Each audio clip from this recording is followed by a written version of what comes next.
এই পৃথিবীতে মানুষ সততার পুরস্কার অনেক সুন্দর হয়। যে মানুষ যেখানে যে প্রতিষ্ঠানে যে জায়গায় যে রয়েছে সেখানে যদি মানুষ সততা নিয়ে চলাফেরা করে, সে কাজের বরকত হয়, মানুষের কাছে সম্মানিত হয়, সততার একটা পুরস্কার পায়। তাই আমি একটা কথা আজ বলতে চাই, সেটা হচ্ছে আপনি, আমি, আমরা যে যেখানে রয়েছি, যেভাবে রয়েছি, যেখান থেকেই আমরা ইনকাম করছি, কাজ করছি, কাজের জায়গাটা, সেখানে যদি আমাদের সততাটা আমরা ধরে রাখতে পারি, মানে সৎ পথে চলি, কোনো দুর্নীতি না করি, ভালোভাবে কাজ করার চেষ্টা করি, সেখান থেকে আপনার সুন্দর একটা পুরস্কার আপনি পাবেন মহান আল্লাহ তাআলার কাছ থেকে, মানুষের কাছ থেকে সম্মানিত হবেন। আর যেখানে আপনি যে কাজটা করবেন সেই কাজের অনেক বরকত পাবেন।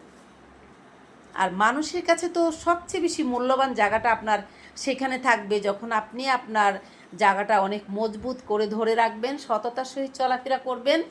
আর আপনার কাছে যে আপনার সুন্দর একটা মন আছে, বা আপনি কাজের জায়গাটা অনেক ভালো করে রাখতে পারেন, বা আপনার কাজের জায়গাটাকে আপনি অনেক মূল্যায়ন করতে পারেন, সেটা যখন আপনি প্রমাণিত করবেন, আপনি যে প্রতিষ্ঠানে রয়েছেন, যেখানে রয়েছেন, যেখান থেকে আপনি কাজ করছেন, তখন দেখবেন আপনার অফিস আওয়ারে একটা মানুষ আপনাকে দেখলেই ভাববে, বা আপনাকে দেখলেই আপনার দিকে তাকিয়ে বলবে, এই লোকটা নীতিসহ কাজ করে, নীতিবান ব্যক্তি, সৎ ব্যক্তি।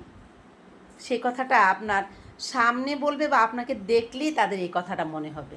আপনি দেখা গেল অফিসের টাইম, আপনি অফিসে আসছেন, আপনাকে দেখলো একজন পাশের মানুষ, বা আপনার কাজ দিয়ে হেঁটে গেছে, বা আপনাকে নিয়ে কেউ সমালোচনা করছে, কারোর সঙ্গে কথা বলছে, তখন দেখবেন এই কথাটা আপনার উপরে উড়ে উড়ে চলে আসবে যে এই মানুষটা অনেক সৎ, সে সততা নিয়ে কাজ করে, সে অনেক ভালো, অনেক ভদ্র, অনেক নিজে অনেক সেনসিটি লোক, খুব সুন্দরভাবে তার কাজের জায়গাটাকে সে পরিবেশন করে, সুন্দর করে কাজ করে।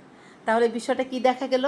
সততার পুরস্কার যেমন পৃথিবীতে রয়েছে, তেমনি করে আখেরাতেও ওই সততার পুরস্কার রয়েছে।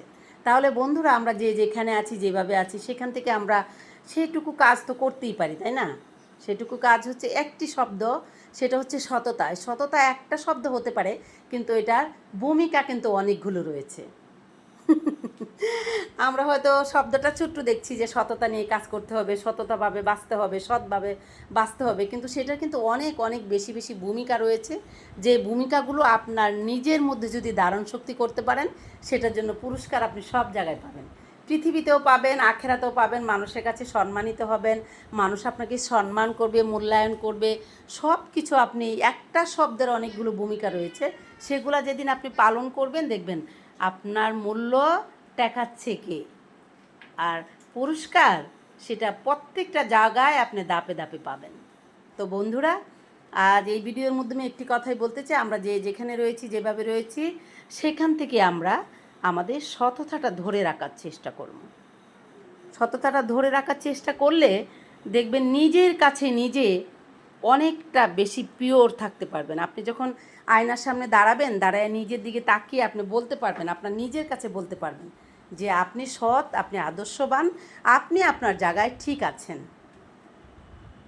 আরেকটি কথা হচ্ছে, আপনাকে নিয়ে কে কী বললো, কী করলো, কে আপনাকে নিয়ে কুরটনা রটালো, কে আপনার নামে বাজে কথা বললো, কে আপনার নামে মিথ্যে কথা বললো, সেটা বড় কথা নয়। বড় কথা হচ্ছে আপনি আপনার নিজের কাছে যদি মনে করেন, আপনি নিজের কাছে নিজে পিওর থাকেন, আপনি নিজের কাছে নিজে বলতে পারেন, আপনি আয়নার সামনে দাঁড়িয়ে বলতে পারেন, হ্যাঁ আপনি সঠিক, আপনি ঠিক আছেন, সেটাই আপনার কাছে যথেষ্ট। কারণ আপনার বিবেক আপনাকে বলে দিবে আপনি সঠিক কাজ করছেন না ভুল কাজ করছেন। তাহলে সেটাই হচ্ছে সবচেয়ে বড় প্রমাণিত জিনিস। তো বন্ধুরা, আপনারা সবাই ভালো থাকবেন। আজকের এই ভিডিওটা বেশি বেশি করে শেয়ার করে দিবেন। হ্যাঁ, একটা শেয়ার চাই অন্তত, যে দেখছেন একটা শেয়ার করবেন, আর হচ্ছে চ্যানেল থেকে যে দেখবেন চ্যানেলটাকে একটু সাবস্ক্রাইব করে দিবেন, পেজ থেকে দেখলে ফলো করে দিবেন। সবাই ভালো থাকবেন বন্ধুরা, আপনাদের সঙ্গে দেখা হবে আমার অন্য কোনো সময়, অন্য কোনো ভিডিওতে। সে পর্যন্ত আল্লাহ হাফেজ, টাটা।